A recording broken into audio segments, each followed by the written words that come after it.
નમસ્તે, મારું નામ ભીમાણી દ્રષ્ટિ છે. હું બીટી સવાણી કિડની હોસ્પિટલમાંથી આવું છું. આજે આપણે કિડની અને તેના ફેલિયર વિશે જાણીશું. કિડની ફેલ થવાના કારણો. કિડની ફેલ થવાનું સૌથી સામાન્ય કારણ ડાયાબિટીસ, હાઈ બ્લડ પ્રેશર અને કિડની સ્ટોન હોઈ શકે છે.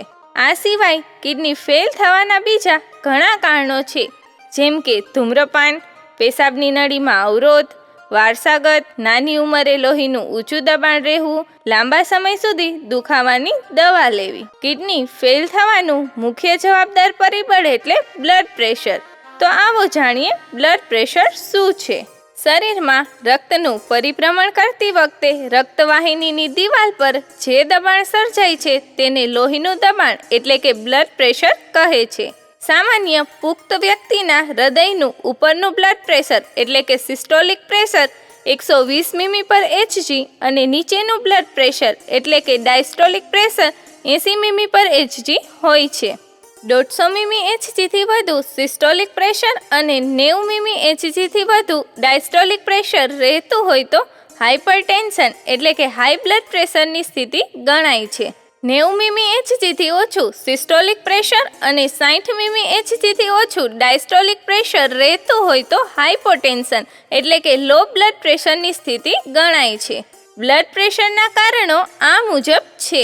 જીવનશૈલી જેમ કે વધુ પડતું મીઠું ખાવું, સેચ્યુરેટેડ ચરબી અને ટ્રાન્સ ચરબીના કારણે, ઊંઘ અને કસરતનો અભાવ, વારસાગત, ચિંતા અને તણાવ. બ્લડ પ્રેશરના લક્ષણો. મોટાભાગના પેશન્ટને કોઈ પણ લક્ષણો હોતા નથી. ગંભીર માથાનો દુખાવો, છાતીમાં દુખાવો, શ્વાસ લેવામાં તકલીફ, નાકમાંથી લોહી નીકળવું. જો આ મુજબના કોઈ પણ લક્ષણો અનુભવાય છે તો તુરંત ડૉક્ટરની સલાહ લેવી. હવે જોઈએ બ્લડ પ્રેશરને કંટ્રોલ કરવા માટે કેવી સાવચેતી રાખવી જોઈએ. સોડિયમનું સેવન ઓછું કરવું એટલે કે વધુ પડતો મીઠાવાળો ખોરાક ઓછો ખાવો.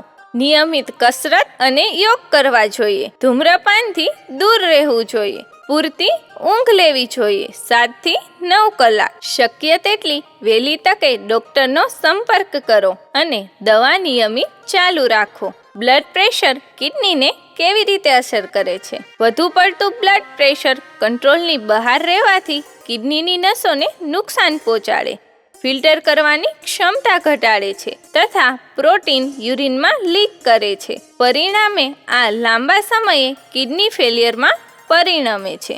આવો જાણીએ ડાયાબિટીસ વિશે. ડાયાબિટીસ શું છે?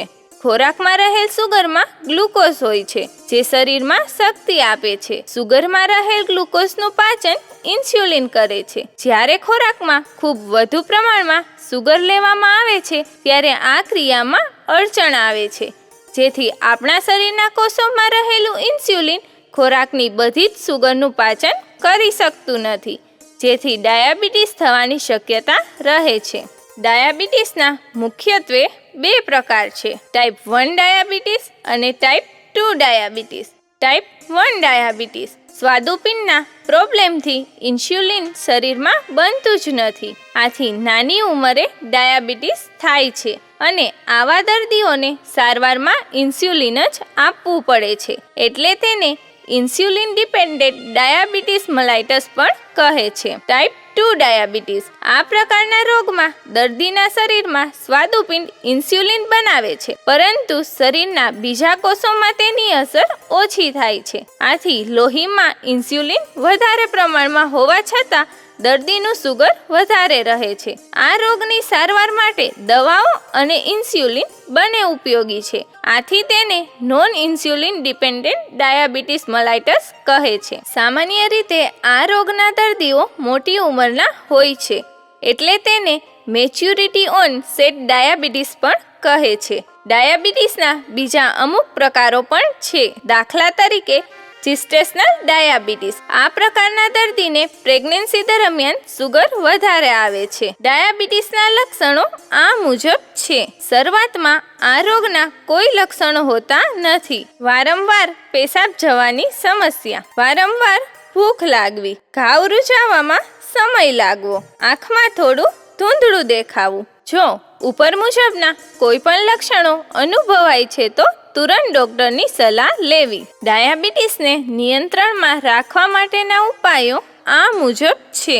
નિયમિત કસરત કરવી, જમવામાં સુગરનું પ્રમાણ ઓછું રાખવું, ડાયાબિટીસની દવા નિયમિત સમયસર ચાલુ રાખવી, જરૂર હોય તો ઇન્સ્યુલિનના ઇન્જેક્શન લેવા. ડાયાબિટીસ કિડનીને કેવી અસર કરે છે? જ્યારે શરીરમાં ડાયાબિટીસ કંટ્રોલ બહાર રહે છે તેના કારણે કિડનીમાં રહેલી નસોને નુકસાની થાય છે અને પ્રોટીન લીક થવા લાગે છે, જે લાંબા સમયે કિડની ફેલિયરમાં પરિણમે છે. આવો જાણીએ કેવી રીતે પથરીને કારણે કિડની ફેલિયર થઈ શકે. પથરી શું છે? પથરી એ ખનિજ અને મીઠાનો સંગ્રહ છે જે કિડનીમાં જામતો જાય છે. સામાન્ય રીતે કેલ્શિયમ, યુરિક એસિડ અથવા ઓક્ઝોલેટમાંથી બને છે. પથરી કિડની પર કેવી અસર કરે છે? મૂત્રનળી અવરોધે છે, ઇન્ફેક્શન, કિડનીના કોષોને નુકસાન, બ્લડ પ્રેશરમાં ફેરફાર થઈ શકે. લક્ષણો: પીઠમાં દુખાવો, પેશાબમાં બળતરા, પેશાબમાં લોહી. આમાંથી કોઈ પણ લક્ષણો જોવા મળે તો તુરંત ડોક્ટરની સલાહ લેવી. લાંબા સમય સુધી અવગણવામાં આવેલી પથરી કિડની ફેલિયર સુધી લઈ જઈ શકે છે. પથરી થતી અટકાવવા માટે 2 થી 3 લીટર રોજનું પાણી પીવું જરૂરી છે.